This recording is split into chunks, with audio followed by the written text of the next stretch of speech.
갑니다. 한번 따라합시다. 제자입니까?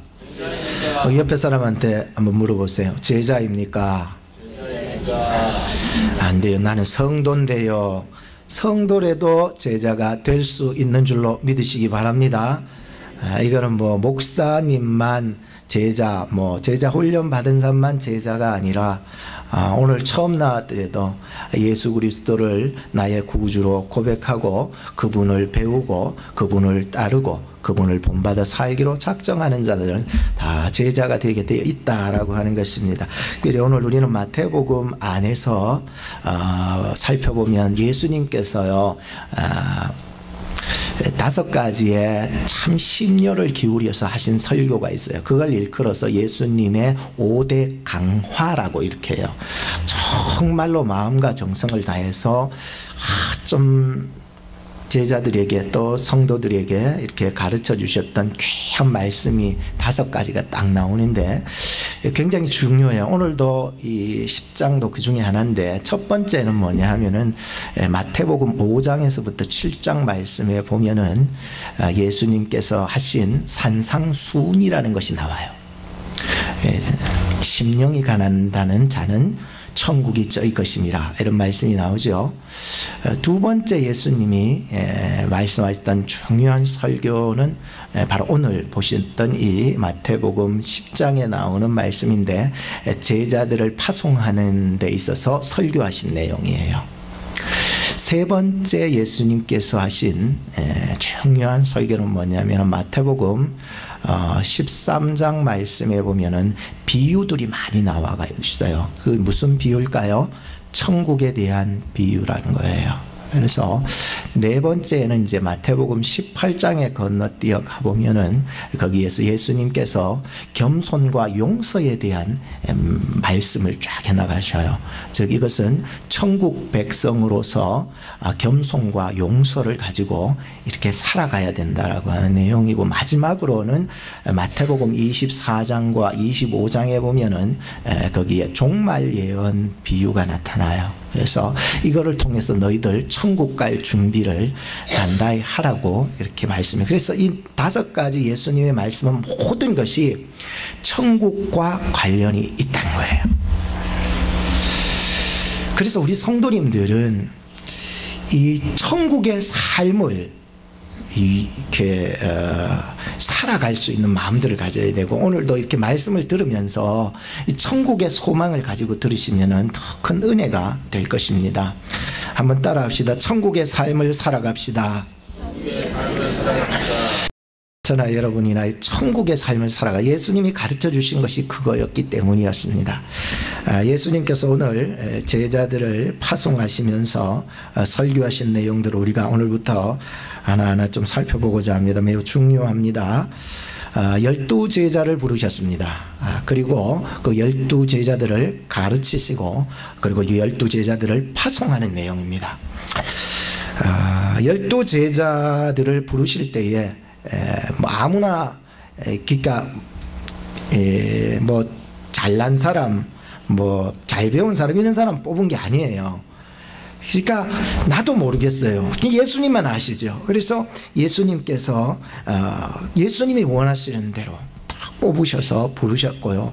가르치실 때에는 세상의 지식과 세상의 가르침을 가르치지 않았어요.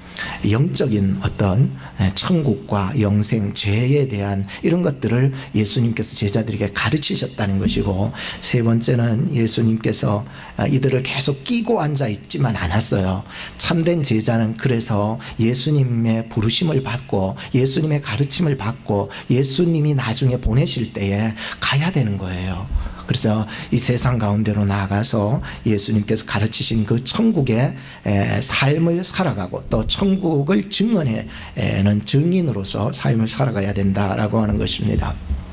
그래서 제자들은요 정체되지 않는다는 것을 알았습니다. 이 제자들은요, 개인적으로는 굉장히 성숙하고 성장해 나가야 돼요. 제자라면은 제자라고 해서 다시 말씀드리지만 목사나 선교사, 전도사, 제자 훈련 받은 사람만이 아니에요. 누구라도 오늘 교회 처음 나왔더라도 내가 정말 예수님을 나의 구주로 고백하고 영접하고 그분을 배우고 그분을 따르고 그분의 삶을 살기로 작정하는 사람에게 모든 사람이 제자가 되게 되어 있다는 거예요. 그러므로 이 제자는 멈출 수가 없는 거예요. 계속해서 성장해 나가요. 개인적으로는 성장해 나가고 조금 더 넓게는 이 가진 이 예수 그리스도의 복음을, 이 천국을, 영생을 세상으로 나가서 다른 사람에게 증거하게 돼 있어요. 이게 멈춰 있으면 안 된다는 거예요. 제자들은.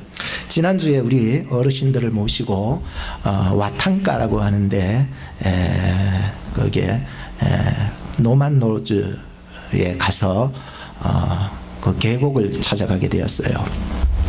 너무 좋더라고요. 오래간만에 우리 어른들 모시고 가니까 어른들이 너무 좋아했어요. 어린아이와 같았어요. 그래서 저도 모든 걸 내려놓고 어린아이의 마음으로 돌아가서 계곡과 모든 산을 이렇게 둘러보면서 야, 물이 어떻게 그렇게 계곡에 흐르는데 그렇게 맑을 수 있을까? 그 정도였어요. 시원하고 맑고. 그래서 그 계곡의 원천이 어딜까? 그래가지고 우리 어르신들하고 같이 이제 찾아서 이제 조금이에요. 조금 올라갔는데, 언덕바위 올라갔는데, 거기 보니까는 굴이 조그만한 거 있는데, 거기에서 굴 안에서 막 폭포처럼 물이 뚜둑뚜둑 떨어지는 거예요. 그 물줄기가 흘러서 밑으로 계곡을 만들어 나오는 거예요. 근데 이거보다도 약간 더 높은 곳에 또 더 물이 있다는 거예요. 그래서 더 올라갔어요. 더 올라갔더니 거기에 산 중턱에서 거기서 어떤 조그만한 구덩이에서 물이요 땅에서 이렇게 올라오는 거예요. 샘물이 엄청나게 맑은 물이 퐁퐁 올라오니까 그게 커다란 이렇게 많이 크진 않지만은 이렇게 이만한 웅덩이를 이루고 있었습니다. 물이 너무 깨끗해요. 그러니까 가만히 보니까 어떤 분이 까제다 그래가지고 보이길래 까제가 있는 거예요. 그래서 그 까제를 잡고요. 또 고기가요 살아있는 거예요. 이만한 게. 그래서 고기를 잡으려고 했는데 고기가 너무 빨라가지고 잡지를 못하고 까제만 한 4마리 잡고 그랬는데 물이 너무 맑고 이런 거예요. 그 물을 보면서 아하, 참 이 웅덩이를 이루는 이 속에서 물이 썩지 않고 있다는 것을 알았어요. 왜냐하면은 그 속에서 산 중턱이에요. 이게 뭐 물 많은데도 아니고 물이 계속 솟아나니까 이것이 계속 모이고 흘러내려가고 하니까 이만한 웅덩이 안에 물이 썩지 않아. 가재가 산다는 것은 거의 1급수 물이라고 볼 수가 있는 것입니다. 굉장히 깨끗해서 제가 한 모금 이렇게 떠서 먹어봤어요. 죽지 않더라고요. 지금도 이렇게 건재하게 살아있는 것이에요. 오늘 예수 안에 생명이 있습니다. 한번 따라합시다. 예수 안에 생명이 있습니다. 믿으시기 바랍니다. 예수 안에 생명이 있습니다. 우리가요 큰 바다가 아닐지라도 큰 호수가 아닐지라도 비록 그거와 상관없는 산 중턱에 조그만한 웅덩이일지라도 거기서요 생수 대신 예수님만 계시면은 그곳이 영생이 된다는 것을 알았어요.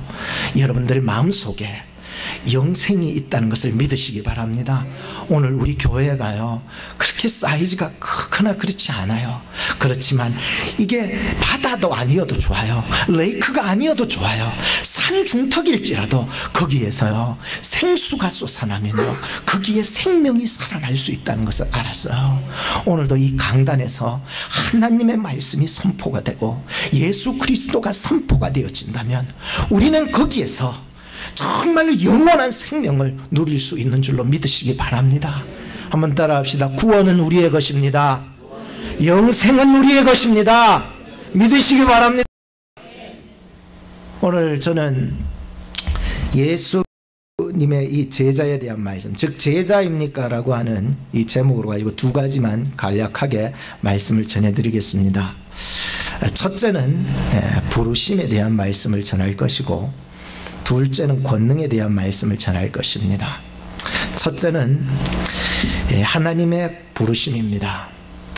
예수님께서는 12 제자를 불렀습니다. 성경 1절 말씀을 보니까 예수께서 그 12를 부르셨다고 기록하고 있습니다.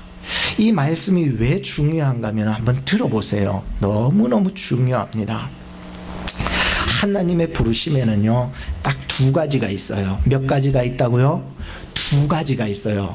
그 첫째의 부르심은 일반 은총으로서의 부르심이라고 해요. 두 번째의 부르심은 특별 은총으로서의 부르심이라고 해요. 그러면 제가 지금부터 설명을 할 테니까 잘 들어보세요.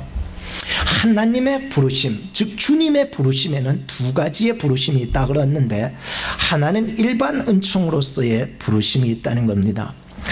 우리가 살아가면서 보는 거 있잖아요. 듣는 거 있지요. 그리고 만져지는 거 있잖아요. 이 모든 일반적인 것들이 다 일반 은총에 속해 있다는 거예요. 그래서 부인이 집에서 부엌에서 밥을 하고 하는 거 말이에요. 남편이 뒤뜰에 가서 땅을 파고 잔디를 또 깎고 하는 모습 말이에요. 그리고 자녀들이 가방을 메고 학교에 가려고 학교 버스를 타고 나가는 모습 말이에요. 잘 들어보세요. 그리고 강아지가요, 막 앞마당에서 막 뛰어노는 모습 말이에요. 그리고 저번에 심어놨던 그 호박이 이제 가을이 되어서 연글어서 노랗게 익어가는 모습 말이에요. 이 모든 것들이 하나같이 다 하나님이 우리에게 주신 일반 은총이라는 거예요.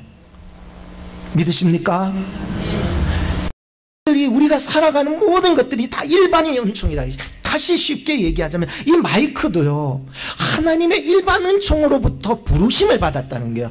난 마이크가 하기 싫어요. 나는 그냥 저 뒤에 가서 시계나 할래요. 그렇게 되는 게 아니라는 거예요.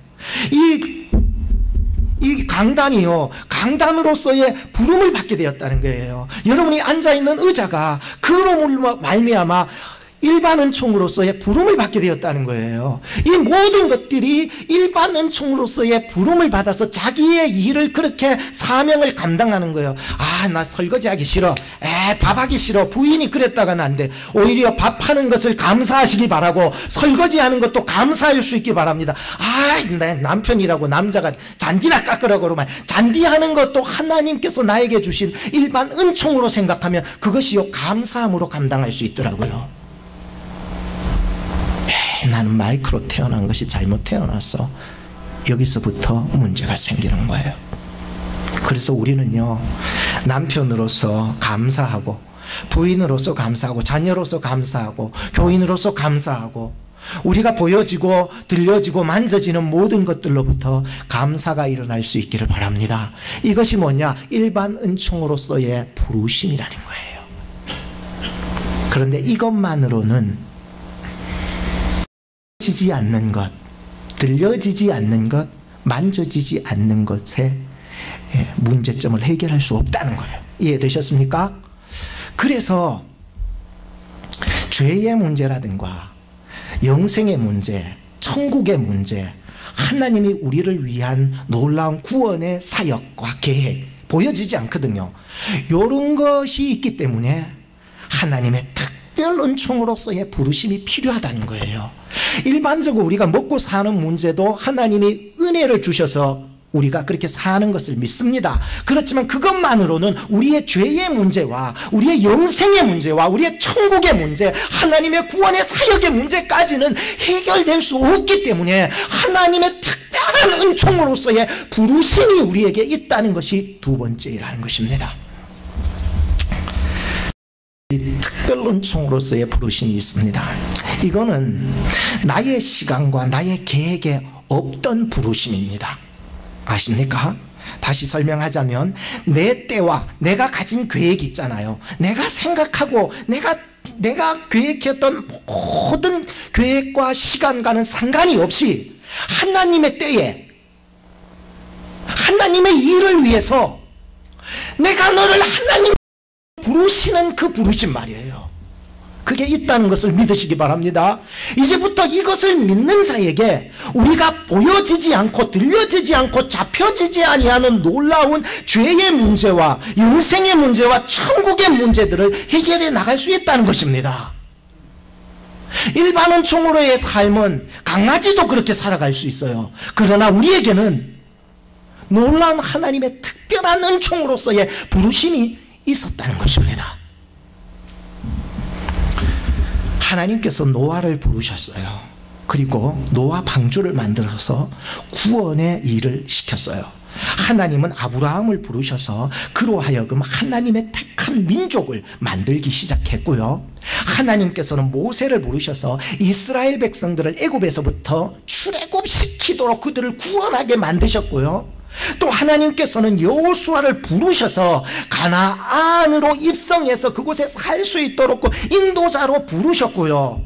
예수님께서는 업으로 있던 자에게, 세리로 앉아 있던 자에게 찾아가셔서 말씀하시기를 너는 나를 따라오너라라고 했을 때에 그들은요, 자기의 모든 깊던 그물을 내려놓고 자기 하던 세리의 그 직종도 내려놓고 주님의 부르심의 그 하나에 그냥 쫓아가고 있었다는 거예요. 이것은 자기의 생각과 계획과 시간에는 전혀 없었던 것이었어요. 어느 순간에 나로 하나님께서 특별하게 나를 부르시는 때가 있었다는 것이었습니다. 그런데 이 모든 사람들은 다 하나같이 자기의 계획과 자기의 일을 내려놓고 부름받아 나갔던 것이었습니다. 오늘 이 시대에도요, 여러분들을 이곳에 부르신 것은 하나님이 여러분을 구원하시고자 부르신 줄로 믿습니다. 하나님이 여러분을 통해서 하나님의 구원의 이 사역에 동참을 시키고자 여러분을 부르셨던 거지, 그냥 내가 그냥 관람자로 그냥 딴 사람이 교회 가니까 앉아 있는 거는 그냥 아무 은혜가 없어요. 그렇기 때문에 나를 하나님 구원시키려고 이 자리에 부르셨구나, 나를 통해서 하나님의 일에 나를 쓰시려고 이 자리에 앉히셨구나 라고 하는 이 하나님의 특별한 부르심을 여러분들 마음속에 확신하시고 믿으시기를 주의 이름으로 축복합니다. 한번 우리 제자훈련에서도 한번 얘기했지만, 이재철 목사님이 신학생들 또 목회하는 분들 데려다 놓고 그 멘토링 컨퍼런스를 하게 되었습니다. 그때 그 참가했던 어떤 한 목회하는 분이 그렇게 얘기를 했답니다.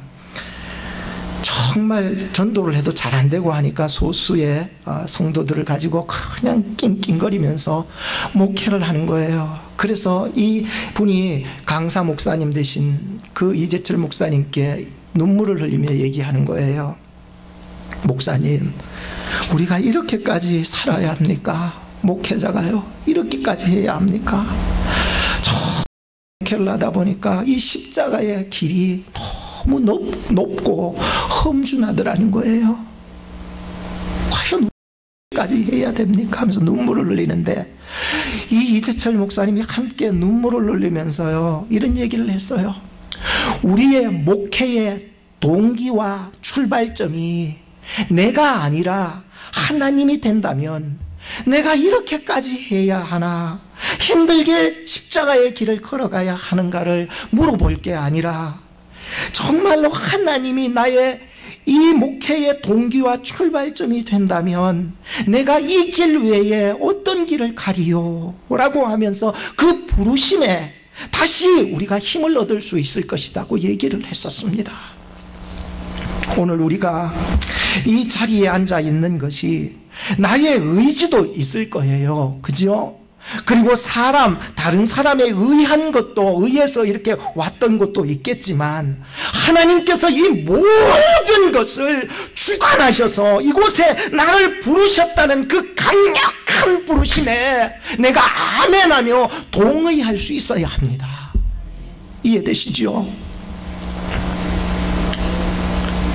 그래서 갈라디아서 1장 1절에 보면, 사람들에게서 난 것도 아니요 사람으로 말미암은 것도 아니라 오직 예수 그리스도와 및 죽은 자 가운데서 그리스도를 살리신 하나님 아버지로 말미암아 사도된 바울이라고 자기의 정체성을 그분의 부르심 앞에 완전하게 발견을 했던 거예요. 내가 어디서 왔는지를 드디어 발견을 했던 것이었습니다. 나는 오로지 주의 은혜라. 바울은요, 예수 믿는 자들을 핍박하려 가다가 눈봉사된 사람이에요. 앞을 볼 수 없었는데 아나니아라고 하는 주의 제자를 통해서 다시금 앞을 보게, 눈을 다시금 뜨게 하는 그런 은혜가 있게 되었어요. 그런데 아나니아 또한 주님께서 그에게 보내주셔서 고치게 하셨던 인도자였다는 것이었습니다. 오늘 우리의 신앙의 동기와 출발점이 나를 부르신 예수 그리스도로부터 시작이 될 때 우리는 그분 안에서 다시 힘을 얻게 될 줄로 믿습니다. 두 번째 권능입니다. 예수님께서 제자를 이렇게 부르시면서 권능을 주셨다는 거예요. 권능을. 1절 하반절에 보니까 귀신을 쫓으셨고 또 모든 병과 모든 약한 것을 고치는 그러한 권능을 이 제자들에게 주었다라고 기록하고 있습니다. 지난 금요일 날 제가 경배와 찬양 예배 가운데서 그런 질문을 던져본 적이 있었습니다. 세상에는 세 가지 큰 힘이 있대요. 하나는 돈의 힘이 커요. 둘째는요, 명예의 힘이 굉장히 큽니다. 셋째는요, 건강의 힘이 커요. 아무리 돈, 명예 있어도 건강 없으면 빨리 가야 되는 거기 때문에. 그래서 제가 돈도 참 중요해요. 돈 있으면 뭐든지 다 할 수 있어요. 명예 있으니까요, 정말로 사람들이 다 안 찾아오는데, 명예 없으면 안 찾아오는, 명예가 있으니까 사람들이 다 찾아오고 꾸벅꾸벅 절으라고요. 여러분, 돈, 명예, 건강 중에 한 가지만 선택할 수 있다면 무엇을 선택하시렵니까? 손은 들지 마세요. 돈, 손은 들지 마세요. 명예, 건강, 손은 들지 마세요. 또 대부분의 사람들이 다 하나같이 건강을 손을 들었습니다. 저는 여러분들에게 건강의 복이 있기를 축복합니다. 좀 돈 버세요. 돈, 물질의 복이 있기를 주의 이름으로 축복합니다. 또 열심히 학생들은 공부해서 나중에 총장도 되고 또 미국의 위대한 사람으로서 좀 명예를 얻을 수 있는 그런 사람들이 되기를 주의 이름으로 여러분의 자녀들이 그렇게 되기를 축복합니다. 그런데 더 소중하고 존귀한 힘이 있더라고요. 그 힘이 뭐냐면은 하나님께서 주신 힘 말이에요. 하나님이 약속하신 힘이 있어요. 그 힘이 있으면은요, 어려움이 있어도 찬송할 수 있고요, 핍박이 와도 기도할 수 있고요, 가난해도 기뻐할 수 있고 감사할 수 있고 죽음의 상황 가운데서도 영광스럽게 순교할 수 있는 그런 힘을 주신다는 거예요. 그런 힘 여러분들 꼭 하나님으로부터 받으시기를 주의 이름으로 축복합니다. 어렵다고 낙심하지 말고 찬송하세요. 고난과 핍박이 있고 어려움이 있을 때 더 기도하고 기뻐하며 감사할 수 있기를 바랍니다. 한번 따라합시다. 항상 기뻐하라. 쉬지 말고 기도하라. 범사에 감사하라. 이것이 예수 그리스도 안에서 여러분을 향한 하나님의 뜻인 줄로 믿으시기 바랍니다. 그래서요, 하나님은 우리에게 힘을 주시는 거예요. 고린도전서 10장 13절에 보니까 사람이 감당할 시험 밖에는 너희가 당한 것이 없나니. 그러니까 이 말이 뭐냐면은 하나님 우리 시험 줄 때는 감당할 수 있게끔 주신다는 거예요. 하나님이 하나님의 백성으로 부른 자들 있잖아요. 감당할 수 있는 힘을 주신다는 거예요. 시험 당할 쯤에 또한 피할 길을 내사 너희로 능히 감당하게 하셨느니라. 요한복음 16장 33절에 세상에서는 너희가 환난을 당하나 담대하라 내가 세상 이기었노라. 요한일서 5장 4, 5절에 보면 무릇 하나님께서 난 자마다 세상을 이기느니라 라고 했습니다. 세상에서요, 물질 때문에 우리 실망할 수 있잖아요. 자녀 문제 때문에 괴로워할 수 있잖아요. 건강 문제 때문에 정말로 힘들어할 수 있잖아요. 그러나 우리에게 물질의 문제, 자녀의 문제, 건강의 문제가 우리에게 닥쳐온다 해도 하나님께로 난 자는 반드시 세상을 이길 힘도 함께 주신 줄로 믿습니다. 제가 이승복 박사님의 이야기를 같이 영상으로 함께 보려고 준비했습니다. 우리 함께 봤으면 좋겠습니다.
wheelchair, right?